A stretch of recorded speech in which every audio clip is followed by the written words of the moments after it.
live and direct from the Golden State. It's intelligent talk media, The Denice Gary Show. Now, here's Denice Gary.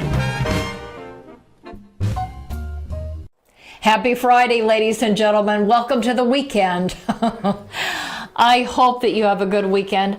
I'm finally feeling a little bit better. This week's been hard. I don't know if you could tell watching the shows this week, but I'm feeling a little stronger today, and I'm so thankful for that. And I know that this time of year can be hard for a lot of people. Sometimes just getting through the holidays can be difficult for some, and I just want you to know that you're not out there alone. There's a lot of people that maybe have very little family, if any family at all, and think of yourself as being part of the community in which you live. If you are a believer, part of the family of God, and just know that people care about you.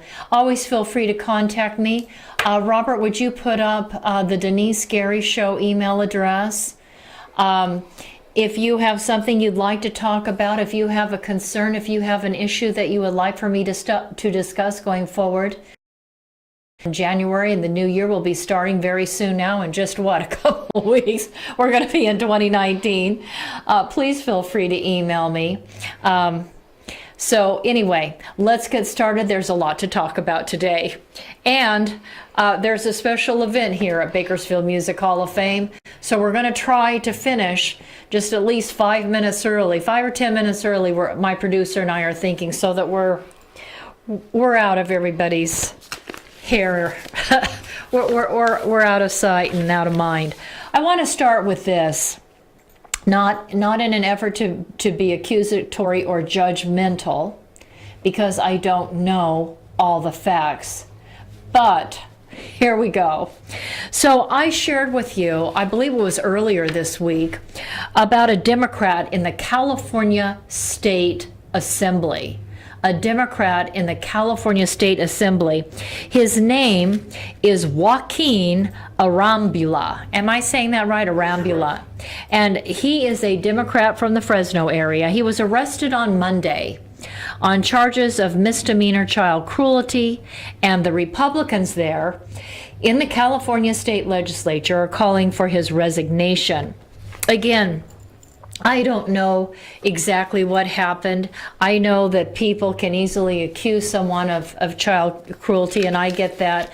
I understand now sometimes when parents spank their children, they can be accused of child cruelty. So I don't want to say that I know that he's been cruel to a child, because I don't know. And I don't have a problem with a light spanking. I mean, nothing brutal, nothing like a beating or anything like that, but a few swats on the tush. I mean, I don't have children, but I have taken care of children before that were foster care children. And I know that we were told, you never touch them. But, sometimes I seem like a couple swats across the tush might do some good. But anyway, so I don't know, but I wanted to mention it because I feel the man's off the charts already. Anybody that says, let's reward people that are absolutely indifferent and could care less about respecting the United States of America. And that is a general attitude I often sense, even in the classroom, by people that just have no problem breaking the law and coming here. And oh, by the way, we owe it to them. We owe them nothing. We don't owe anybody anything except to show love and kindness and compassion. But the difference between me and a liberal progressive that supports open borders is, yes, I believe in compassion and mercy and love, but I still don't think that means people are supposed to break the law. That's why I look at the United States and I say it's tremendous that we allow, unlike other countries around the globe, over 1 million+ people into the country. And we've been great on that, except when it came to the Holocaust. And of course, a Democrat, Franklin Delano Roosevelt, really did very little to try to help the Jews that were dying in gas chambers and being burned alive or shot to death. So that was an ugly chapter during his presidency, when Jews even came by ship. I think of the St. Louis. Maybe some of you are familiar with that famous voyage. And we turned them away. They wound up all dying. Men, women, children, and infants. Where's the love, Democrats? Where's the compassion? Anyway, I do believe in love, and I do believe in mercy and help. And to those Jews who are fleeing the Holocaust, yes, I absolutely believe that the Congress could have raised its immigration quotas, and we could have let them in at that particular time. But economic migrants are not Holocaust victims. There's a big difference between people who want greater economic opportunity, and there's a range of countries to go to. If you don't want to go to a Central American country, go to a South American country. Go to Canada. But, you know, you don't have to break our laws and come here. So economic migrants are a far cry from people that were escaping the death camps of Nazi-controlled Europe. Anyway, since this state assemblyman, Joaquin Arumbula, wanted to, or has proposed a law to expand Medi-Cal, which you and I will pay for, to every illegal is deeply offensive to me. I don't believe that I should have to pay for anybody that comes here illegally, but you and I know we are. We're paying them to go to our schools.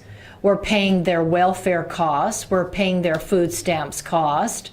We're paying their health care costs at KMC and other public clinics and hospitals up and down the state. If they break the law, we're paying for their time in jail, their medical care, their food, their clothing. And when they go through the court process, we're paying for that court process and proceeding. We're paying for it. Speaking of which, really irritated, I saw this report about a 2-year-old little girl, 2-year-old migrant found in California. Again, this is all about California. And it says the San Diego Sector Border Patrol agents found a 2-year-old girl near Campo, California, without a parent. A 17-year-old young man claims that the mother asked him to carry the girl for her because she was tired. And of course, a 2-year-old's nothing more than a toddler. So, you know, but we all know the stories. We've heard the stories about how people that want to break our laws to get here have been told if you can get a child to carry with you, you have a better chance of entering the United States. And he at one point had the little girl strapped to his chest. But where's the mother? So I thought it was interesting. Border Patrol agents took custody of the toddler and transported her to a child facility where she'll be held. And again, she'll be cared for. She'll have food. She'll have shelter. She'll have clothing. She'll have clean clothes. She'll be able to bathe. Because now your tax dollars and mine have to go look for her mother. Because that's what Border Patrol agents do. If they see a child, an unaccompanied minor, the first thing they try to do is try to find the parents. We have children that we're taking care of here in the United States because either their parents don't want to take them back, they're not interested in taking them back, whether they be in Mexico or Central America. Or we don't know. I mean, the parents don't seem to be available. They either don't want them or we can't find them. So they're here and we're taking care of them. And, you know, it's incredible to me. I've had illegal aliens, people that have come up to me as an educator and said, well, I left my children and I'm going through depression. I say, well, go back down to where your children are and be with them and be the parent that you're supposed to be. Of course you're depressed. Of course you're concerned. You left your children in your home country and you came here. Maybe because their husband came here. Usually that's the story. They don't want to get the husband out of their sight. So they came up with him and they don't want to lose track of him.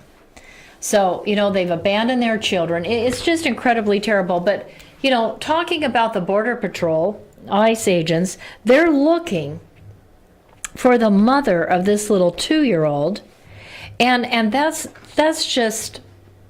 not the half of it. So we hear on the news, I've heard on the news all day today, every time I turned on the news, whether I was leaving the classroom today or coming to the studio or preparing, I heard about how Democrat Senator Feinstein, again from California, working in the United States Senate in Washington, D.C., thinks there needs to be an investigation because now another little girl, a 7-year-old girl, died after coming under the sort of protection and authority of the United States. But nobody seems to be talking about the fact that this little girl and her parents and the caravan that she was with, I guess, hadn't been properly fed or had enough water. And so when finally the Border Patrol picks them up, they're placed in a facility where there are restrooms and there's food and there's water and everybody can eat and drink and go to the bathroom, right? They're not in the desert any longer. They're in a facility that our taxpayer dollars are paying for. But to hear the Democrats today, throughout the day, it was, what did ICE do? What did the Border Patrol agents do? Well, the Border Patrol followed the law, picked the family up along with, scores of other families. Our facilities where this family was held with a 7-year-old daughter was a bit crowded, okay, because people coming here illegally have overwhelmed our system.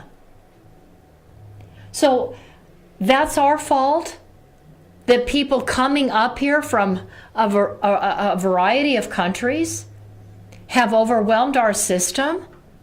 And maybe people do have to stand in line to get the water or go to the bathroom or get their breakfast, lunch, or dinner. But hey, it's free. They're getting another free ride on the American taxpayer dollar, on the California taxpayers. California taxpayers that are trying to live within a budget and take care of themselves and maybe other family members or a family member, taking care of their own responsibilities. So I hope you'll share out this show to everybody in the state of California, because they need to understand that when thousands upon thousands, and this happens to us every month. It happens to us in California, in New Mexico, Arizona, and Texas, where the border gets overwhelmed, and sometimes we find dead people. A lot of times they've been killed by some drug cartel or gang member, because drug cartel and people and gang members and terrorists are coming across the border. I just read where 10 terrorists were arrested. I believe it was this last week. So, I don't want to hear, and I hope that you make this clear and you share it out, I guess, in the most respectful and kind way you can, because the death of a 7-year-old girl is horrible. It's heartbreaking. It's really sad. It's upsetting. It's upsetting to think that any child would suffer. But these parents had a responsibility. And what were the parents' responsibility? And why didn't they get that 7-year-old girl water? They're in a facility that has food and water and restrooms. They have a responsibility to make sure their little girl has all the water and fluids and food that she needs to survive and be healthy. So whose fault is it? Is it the fault of the parents? Or is it the fault of the Border Patrol agents who are doing their job? The people came in illegally. They're holding them at a facility where everything's provided to them free of charge at the taxpayer's expense. And as they're being taken by bus to a newer, I understand, larger facility, the little girl starts vomiting. So what do our people do? I don't know if it was Border Patrol or ICE at this point, but what do our people do? Our people call ahead for a hospital, to let them know that a little girl is traveling with them and she's vomiting. She seems to be having problems. Again, on your tax dollar and mine, she is taken into a hospital. She's revived twice. The hospital people in the emergency ward doing everything they can for her. She ultimately dies. She was brought back to life twice, thank God, but she didn't make it. Whose fault is that? I don't think that's my fault as a Republican, but Democrats want to blame the Republicans. I don't think it's President Trump's fault as a Republican. Is it the Republicans' fault that people from Guatemala came up in the thousands and overwhelmed our system, and some literally dropped their children over a fence and injured their children in the process, didn't properly feed, clothe, or provide fluids for their children, and now a 7-year-old precious little girl has died.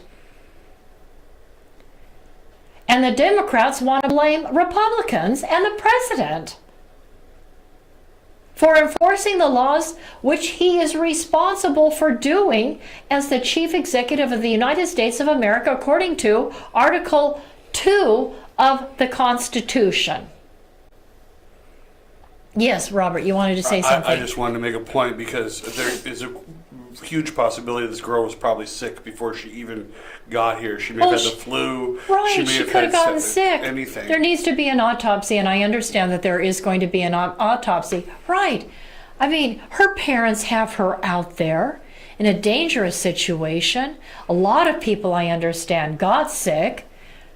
And yes, she could have had the flu. She could have had pneumonia. She could have had any number of things. Ladies and gentlemen, whose fault is that? If their parents had obeyed the law and done things legally and lawfully, she wouldn't have been traveling through the desert like that, and maybe the little girl got sick along the way, and the food that we provided here in the United States and the water, all of that wasn't enough. And maybe her parents weren't too bright, and maybe they needed to actually go to an authority figure once they were placed in a facility to say, our little girl is sick. We need some medicine right away. Because we have, in these facilities, the United States of America provides a lot of assistance and aid to children that come into these facilities. And if she was sick, I'm sure they would have done everything they could do, just like they did on the bus ride over when she started vomiting. And as soon as she arrived at the destination, I believe, if I'm not mistaken, they literally airlifted her to a hospital, which she would have never had, I'm sure, in Guatemala. Ladies and gentlemen, you're listening to the Denice Scary Show. We'll be right back.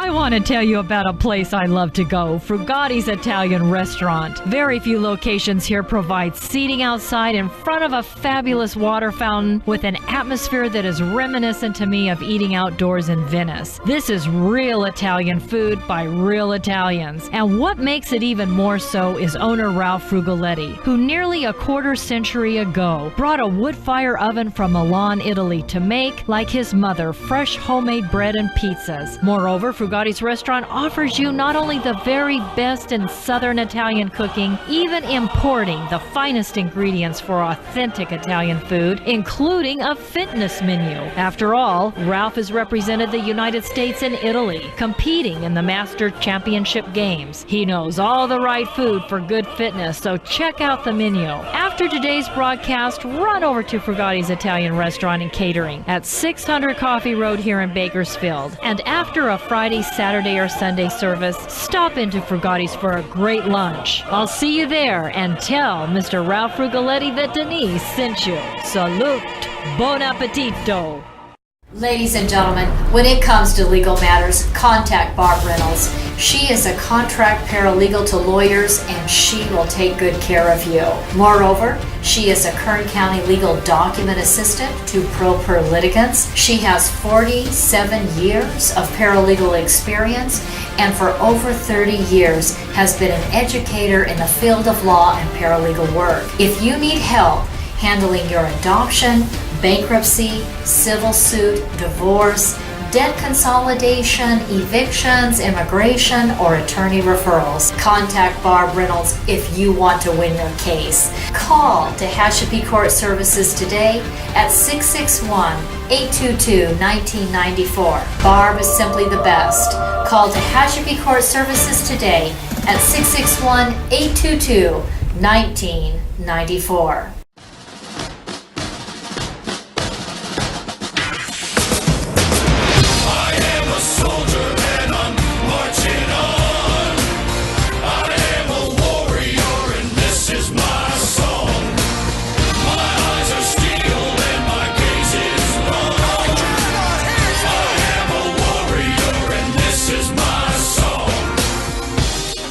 Let's talk water, ladies and gentlemen. So, on the Denise Gary Show, I shared out back in September, around September 14th, 15th, if you want to go back and look at that show, President Trump had gone before Congress and asked that Congress pass a new provision that would provide funding to help our state, California, build its first water storage infrastructure, the first water storage infrastructure in 40 years.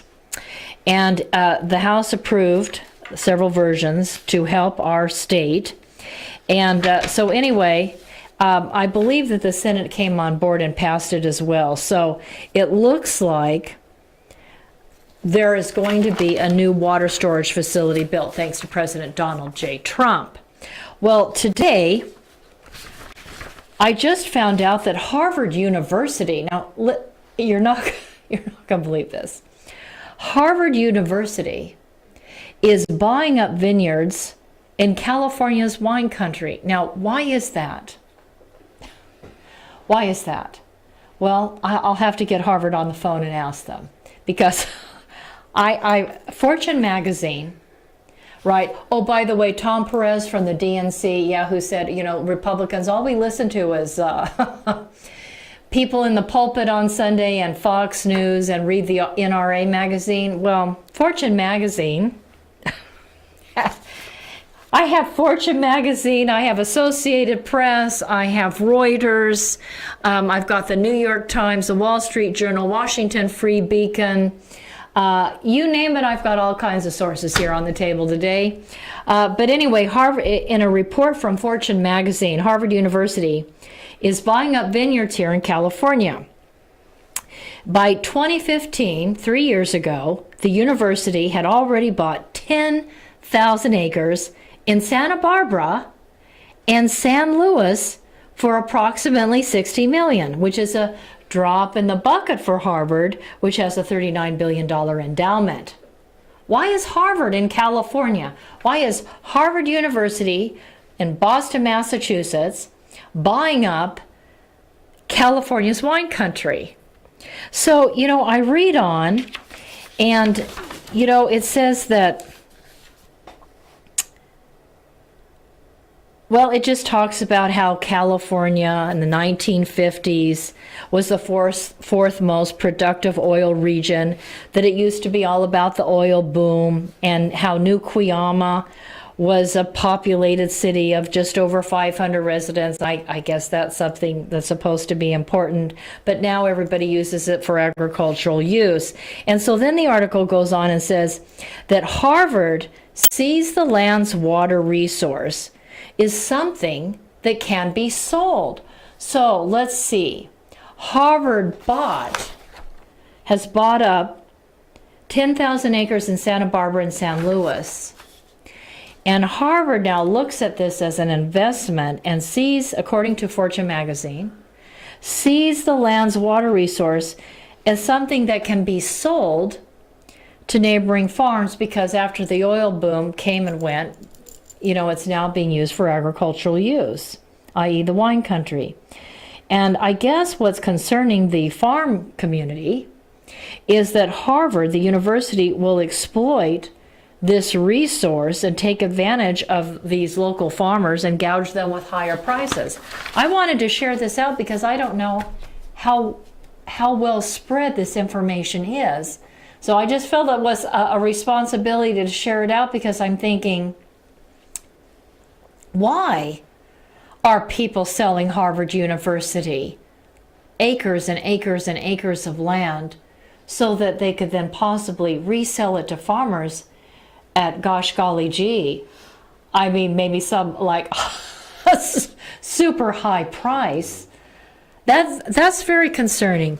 So anyway, I wanted to share that out, and I hope again you share out the Denise Gary show up and down the state, because I see no reason in the world for places in this state to sell our land, especially land that it has water available, to Harvard University that doesn't need California water, that has a $39 billion endowment.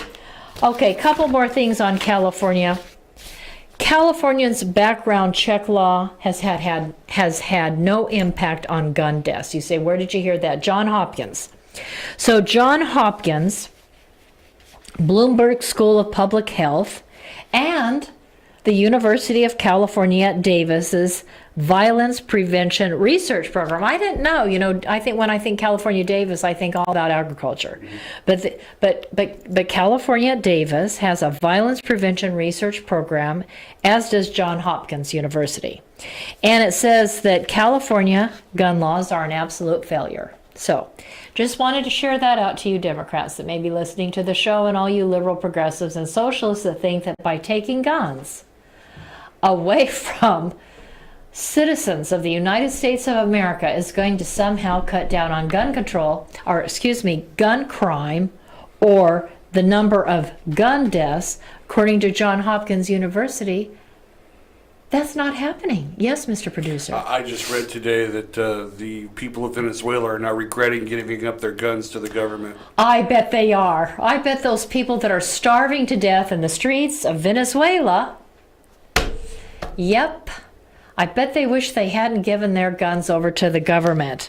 So I wanted to share this. I didn't have the time to read through all the study, but apparently it says, for example, a UC Davis professor of emergency medicine, senior author of the study, said, incomplete data and flawed criminal record reporting might explain the results. He said, in 1990, only 25% of criminal records were accessible in the primary federal database used for background checks, and centralized records of mental health prohibitions were almost non-existent. As a result, researchers have now said that as many as 1 in 4 gun buyers may have purchased a firearm without undergoing a background check. So, anyway, California's background check law has had no impact on gun deaths, according to Johns Hopkins University and a special program at University of California at Davis. Wanted to get that out. Also on California news, Californian prisoners have now received $3.5 million from Social Security. Prisoners incarcerated in California. Now this is written by Elizabeth Harrington, And it's from the Washington Free Beacon if you want to check it out. It says the Inspector General for the agency reported 123 inmates received the disability and retirement payments despite the Social Security Act prohibiting payments to anyone that is confined to a jail, prison, or certain other public institutions for committing a crime. Okay. The report that was released last month found flaws in the Social Security Administration's database of prisoner information. Bureaucracy. The bureaucracy has made a mistake.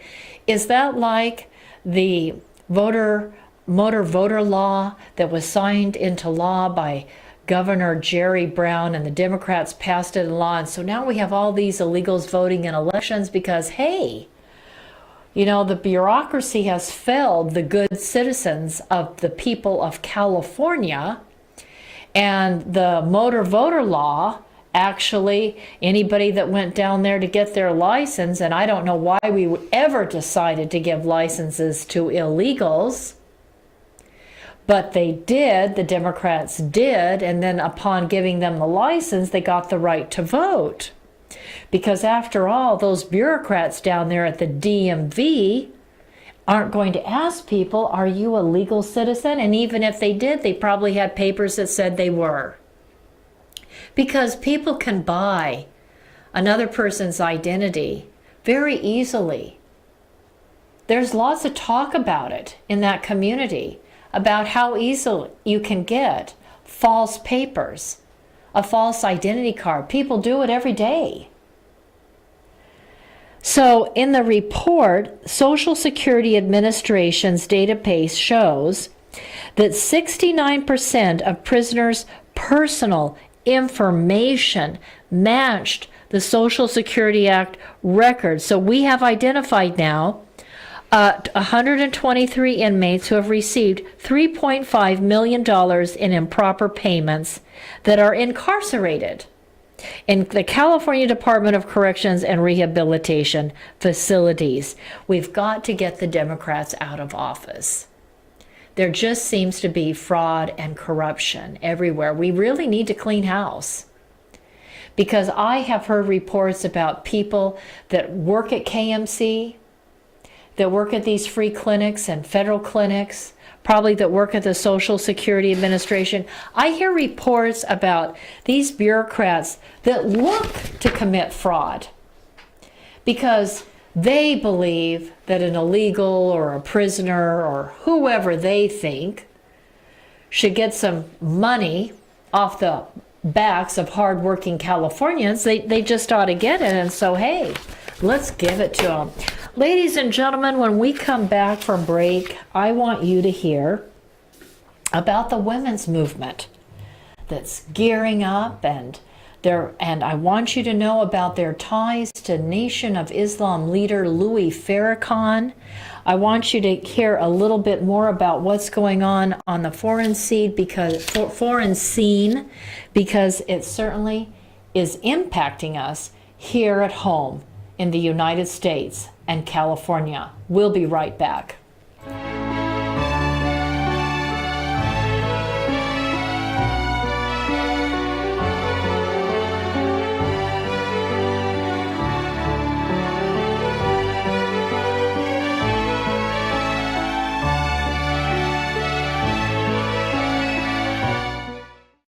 President Trump has correctly stated that economic security is national security. And in the Tehachapi Mountains of Kern County resides a United States defense contractor, Denice Products. Here is the Silicon Valley of the aerospace industry, right here in East Kern. Denice Products is a forward-leaning manufacturer and distributor of hardware sold to major defense and aerospace companies. We're talking about Boeing, Lockheed Martin, United Technologies, Northrop Grumman, Raytheon General Electric, and on the list goes, as well as to every United States ally worldwide, including Israel, America's most important strategic ally in the Middle East. And for everything that flies, Denice Products is providing the parts. And with me today is the president of Denice Products, Scott Baker. Hi, Scott. How you doing? Scott, tell us why you believe this corner of Kern County is the hub of the aerospace industry. Well, this portion of Southern California here out in the Antelope Valley, it contains, some of the most cutting edge technology going on in aviation today. We have some of the UCAS programs with unmanned technologies going on. We have Edwards Air Force Base out here who's doing continual testing in their area. We have the Naval Weapons Station up there at China Lake doing some fantastic cutting edge stuff, cruise missile technology, and those things are going on. We have Scale Composites locally doing a lot of composite technology, which is new. We have SpaceX, which is a private one putting a private entity putting things into space now. This area is the growth center for aviation's future, and this is the area I think that as a nation we need to be concentrating some of our effort and taking this technology. And as we all know, with the space program from Apollo years ago, out of these technologies, we the private sector are going to reap some of the benefits of that. Thank you, Scott. Ladies and gentlemen, Scott Baker, president of Anatase Products. Anatase Products, located in the beautiful mountains of Tehachapi, California, in eastern Kern County, is home to some of the most innovative and specialized technologies in the world, including those at the U.S. Naval Air Warfare Center, Weapons Division at China Lake, Edwards Air Force Base, as well as Stratolaunch, launching satellites capable of delivering multiple orbits in a single flight to space. And it is Anatase Products that has provided the manufactured devices, and the president, Scott Baker of Anatase Products, Marine Corps veteran, reactivated on 9/11 to monitor threats to the homeland, is carrying on a tradition of providing for the security of the United States by manufacturing every kind of fastener on anything that flies, as well as providing a full testing destructive laboratory. Contact Anatase Products, now in business for 30 years, at 661-822-6873. Located at 1314 Goodrich Drive in Tehachapi for your manufacturing and testing needs today.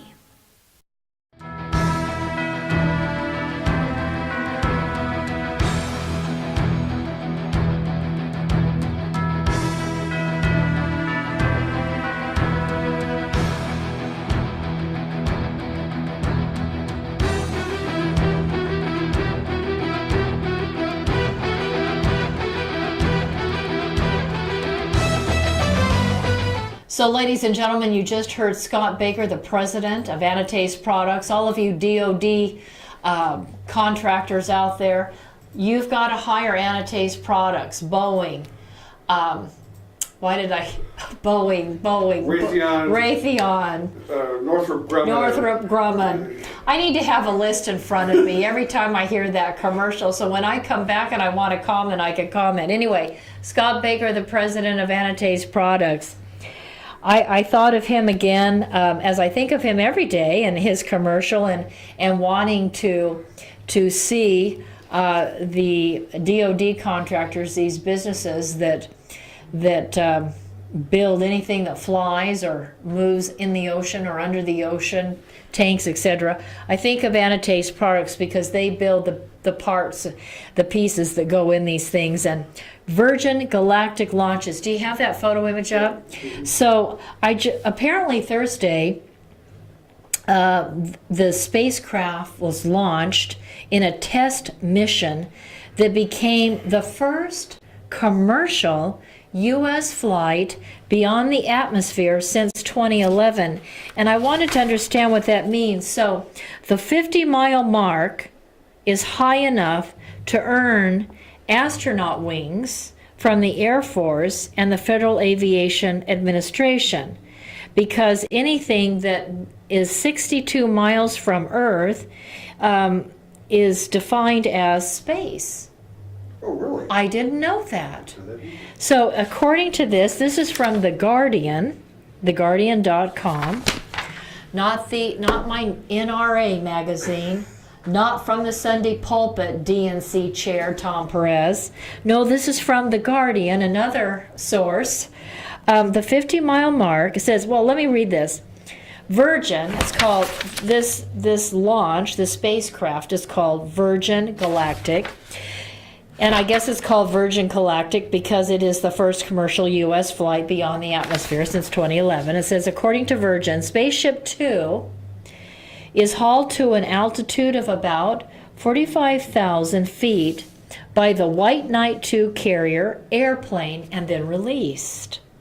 The spaceship then fires its rocket motor to catapult it to at least 50 miles above Earth, high enough for passengers to see the curvature of the planet.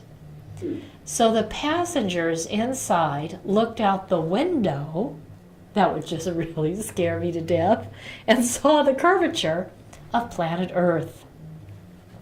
And it says the 50-mile mark is high enough so that I guess these passengers could earn astronaut wings from the Air Force and the Federal Aviation Administration, though other agencies define space as beginning at 62 miles above the Earth.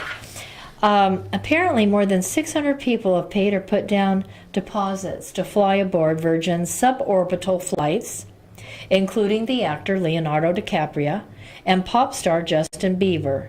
A 90-minute flight costs, wait for it, a 90-minute flight costs $250,000. Wow!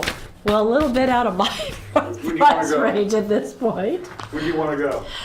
$250,000. I think I'd rather go someplace else other than risk my life so that I could see the curvature of the planet. Moving on. So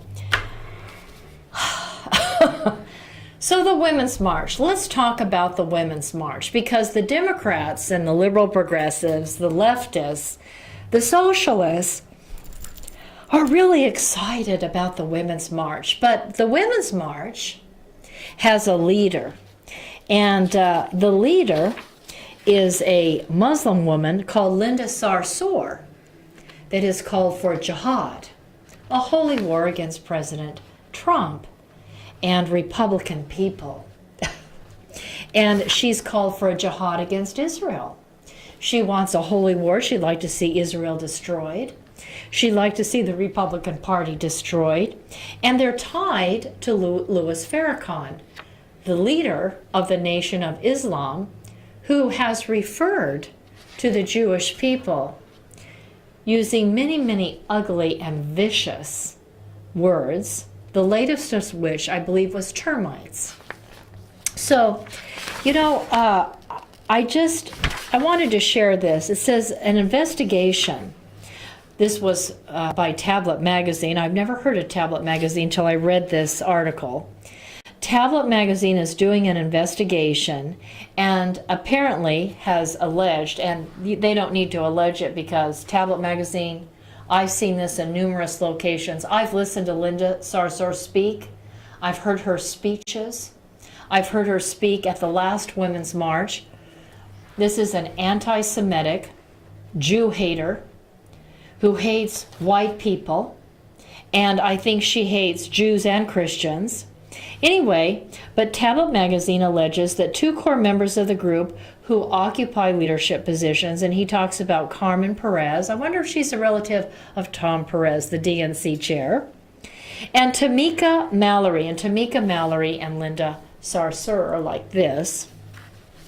Shared erroneous ideas, according to the tablet, about the Jewish people, including that the Jewish people, quote, bore a special collective responsibility as exploiters of black and brown people. Now, let me see.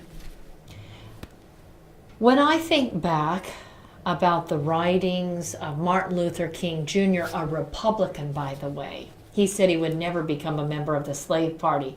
That's why the leader of the civil rights movement, Martin Luther King Jr., was not a Democrat. Again, he would not become a member of the slave party, he said. Therefore, he would never be a Democrat. Got that? So, and many a Jewish American, if you even look at the pictures from the 1950s and 60s, many Jewish Americans walked hand in arm with Martin Luther King Jr.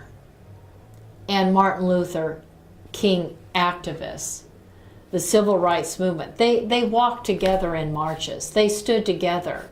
There were actually Caucasians or white Christian males and females who walked with the civil rights movement. Recall, it was a Republican president, the first, Abraham Lincoln, the 16th president of the United States, who wrote the Emancipation Proclamation in 1863, called slavery for what it was, an evil, and hoped and thought perhaps God was punishing the American people through the Civil War because of what we had done, what the South had done, because slavery wasn't something, we didn't have auction blocks in the northern states, but there were plenty of auction blocks in the southern states that were controlled by the Democrats, which is why they elected a Democrat to be the president of the Confederacy.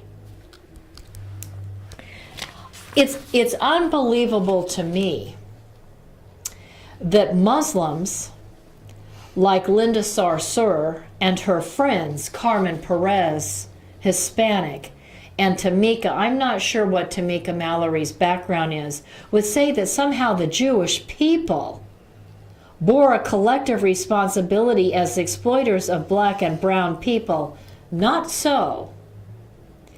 Conspiracy, this is the thing. Conspiracy theories asserting that Jews are somehow central to the slave trade are absolutely anti-Semitic. I've never read, and I minored in history when I was going through my university education. I have never read or seen any evidence to suggest that Jews were part of the slave trade.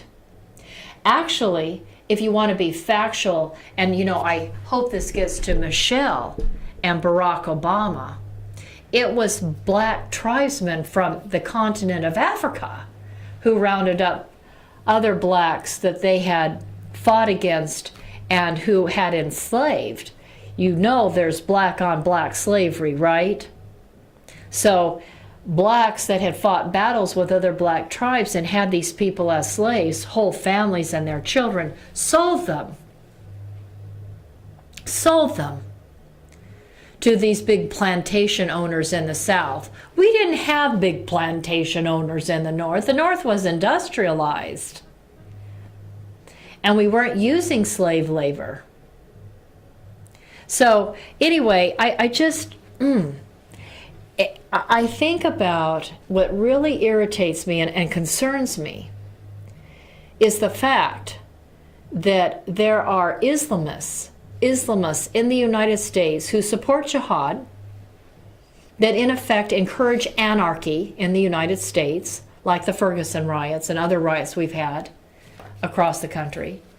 There are anarchists in France, there are anarchists in Germany, there are anarchists in Great Britain, and within this anarchist movement that we see in Europe and in the United States, there are these Islamists that are fomenting it and encouraging it and trying to create division among ethnic groups in those countries and here in the United States. Division between ethnic groups and division between races of people. And I find it deeply offensive, but this is the Islamist agenda, is to commit or be involved in and create and foment and encourage jihad in the United States and in every Christian nation on the planet. So that's part of their plan. And I wanted to share that out because we just had Tammy Rossman Benjamin on the broadcast yesterday talking about how Jewish students now on campuses here in the state and other states have been targeted for violence, and how they've worked hard, these Islamists, students, for justice in Palestine. What's the injustice? I mean, they have freedom of speech in Israel. Have you ever listened to a Knesset meeting? I mean, I know you listen to the Kern County Board of Supervisors, and maybe you go to your city council meetings. You ought to try listening to the Knesset in Israel. They're in Jerusalem. The Knesset is their Congress. There are Muslim Arabs that have been elected to Israel's Knesset because there's freedom in that democracy called Israel in the Middle East. And you should hear the things they say because there's freedom of speech there. Why do you think more Muslims are on the Temple Mount than there are Jews? Because there's freedom of religion. And the Muslims that are up there oftentimes antagonize and persecute the Jews that go up to the Temple Mount to pray. You know, it's incredible the misinformation that's being promoted in this country. Okay, it's about time to call it a day. So, where did I want to go? Well, let me take a commercial break, and then I know where I want to go. I want to talk about a Navy veteran called Craig Jansen, who has 3 businesses now called Sculpt 365 Fitness. Here in Bakersfield, he's got 2, one on Chester Avenue and one on Brimhall Road at Callaway, and then another lovely facility there in Tehachapi on Sage Lane. And we all need to get in shape, and we all need to do what we can to keep ourselves healthy and our heart doing well. And so let me give you a number, 323-5940, 323-5940. Give Craig Jansen.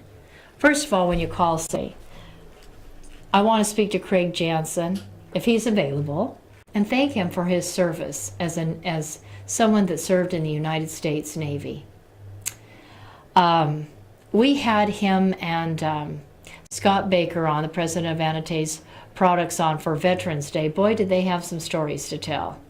It's really, really interesting if you ever want to go back and listen to that November 11th broadcast. I believe that was Veterans Day. We aired it on the Friday and the Monday to celebrate our veterans. And anyway, become a member of Sculpt 365 Fitness. I want to thank Ken Hetke for being a sponsor of this broadcast. So appreciate that. If you want to give him a call or thank him, 822-2827. Ladies and gentlemen, I want to end on this. By the way, a note to my producer. It's so hot in here. Please remember to keep the refrigeration on. Okay, I have to say that, Tim, because sometimes it gets so warm in here and I feel like I look flushed. Do I look flushed? No. I hope not. Okay. I did turn it down for the show. I don't have a fever today. I'm doing better today. Okay. So, I wanted to end the show today about on talking about General Michael Flynn. I felt so upset the moment I heard that someone that had been willing to sacrifice his life for the United States of America and for our freedoms was called into questioning by the Mueller team. Well, first of all, we now know because James Comey, and if you haven't heard it, you know, I don't know. I didn't want to get into all of it on my show because I know that they air the clip of, excuse me, my nose itches. They air the clip of James Comey. They air the clip of James Comey talking to a group of, I guess, his supporters, and he's saying how, well, you know, we're supposed to follow protocol. And before 2 FBI agents, Peter Strzok and Andrew McCabe, the next in line under James Comey, they were supposed to go through White House counsel, you know, the attorneys that work for the White House, under the new Trump administration. I mean, they were in transition. They were just getting set up, you know, just probably getting their offices set up. You know how it goes when you start a new position. And you have a very important position, and people are just trying to pull it all together. You know, General Michael Flynn had been, of course, the former national security advisor for Barack Obama. I mean, this man is plugged in. And of course he's going to be talking to Russians. I'm sure he spoke to people around the globe. Because that would have been his job as the NSA director. As a general, he would have been knowing and speaking to CIA people all the time, I imagine.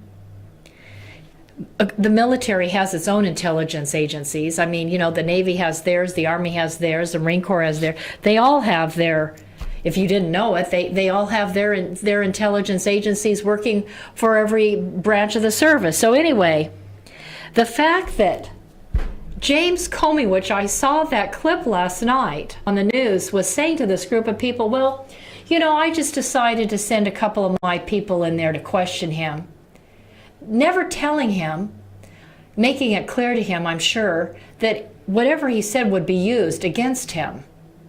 Because remember, it was James Comey that called for a special counsel to investigate the Trump administration and President Trump on collusion with Russia. By the way, nobody's been convicted for collusion of Russia now, but that was the whole point of it. As this fledgling administration was trying to get started, James Comey, this evil SOB,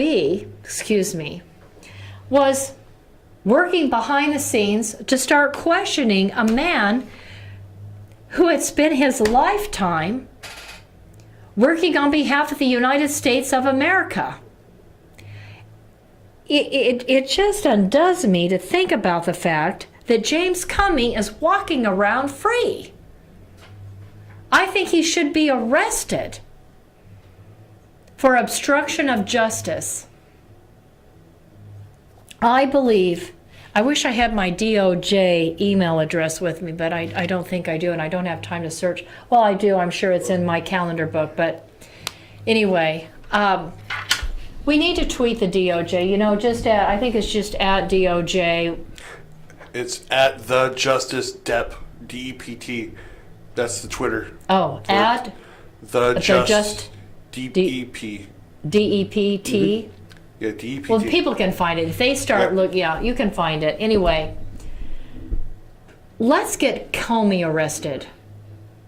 I want to see James Comey, the former FBI director, arrested, because isn't that obstruction of justice, you attorneys out there that are listening to the Denise Gary Show? I would think it would be. I mean, you call two people that are dedicated to destroying the Trump administration, Andrew McCabe and Peter Strzok, and you say to them, okay, go in there and question Michael Flynn and find out. Don't tell him anything. Just see what you can get. And Peter Strzok and Andrew McCabe both came back and said, what did they say? There's nothing there. There's nothing there. There's nothing there. James Comey said there was nothing there. And the next thing we know, Robert Mueller is calling Flynn in.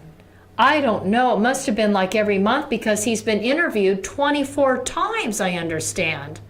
So that's like calling somebody in. So wonder the man didn't have a heart attack. That means that Robert Mueller must have called him in every single month, to the point that then when he had to have an attorney, the man had to sell everything he had to pay his attorney's fees. Why in the hell didn't his attorney start volunteering his time? This is a general. This is a man that has served the United States military. You think that his lawyers, or at least one of them, would do some pro bono work. What about that? It disturbs me. Anyway, we've got to go. It's time to go. I have so much more, but we'll get to it on Monday, hopefully. We'll see. Oh, and we didn't put up the... Do it right now. Let's do it right now.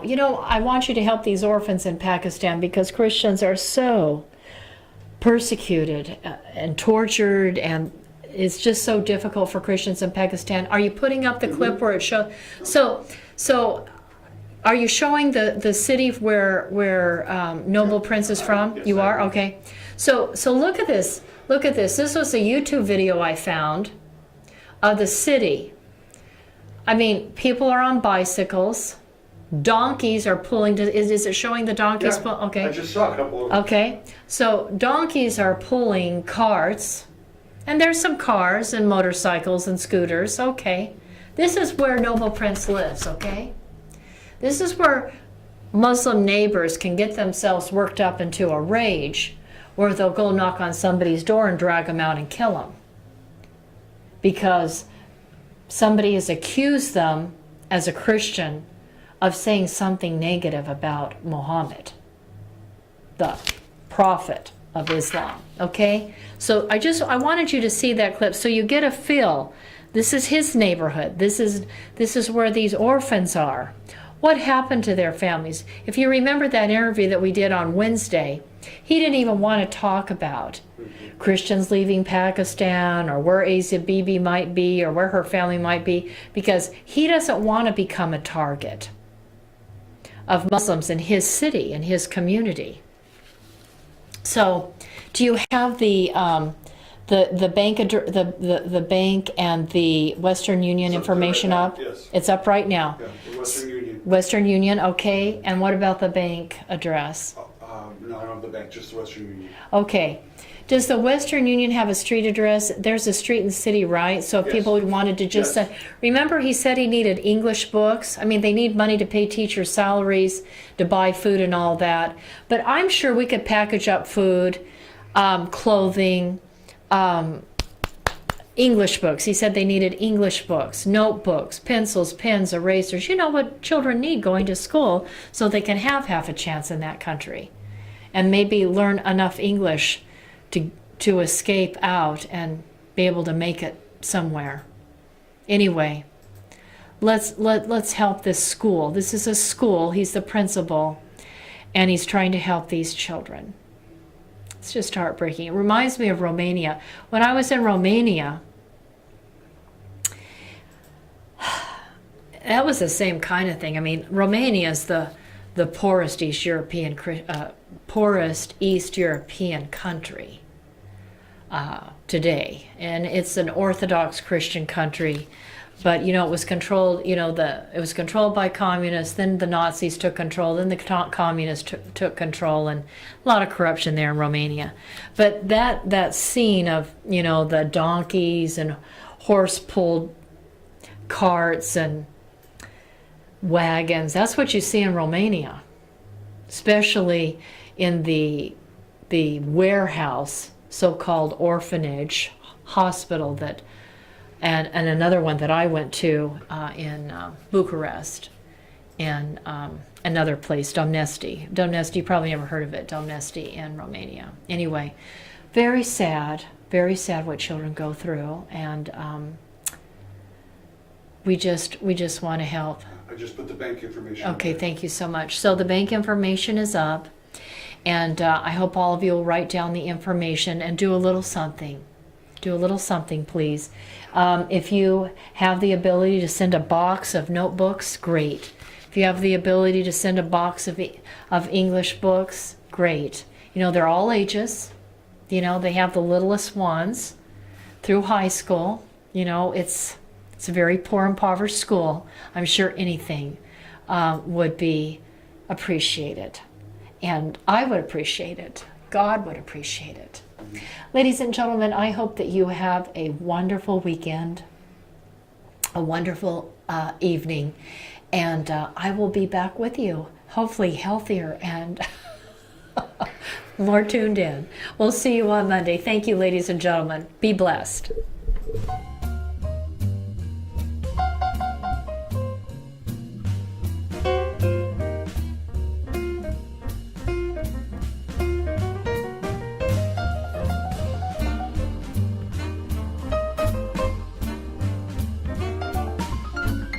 Thank you for listening to The Denice Gary Show. Intelligent Talk Media.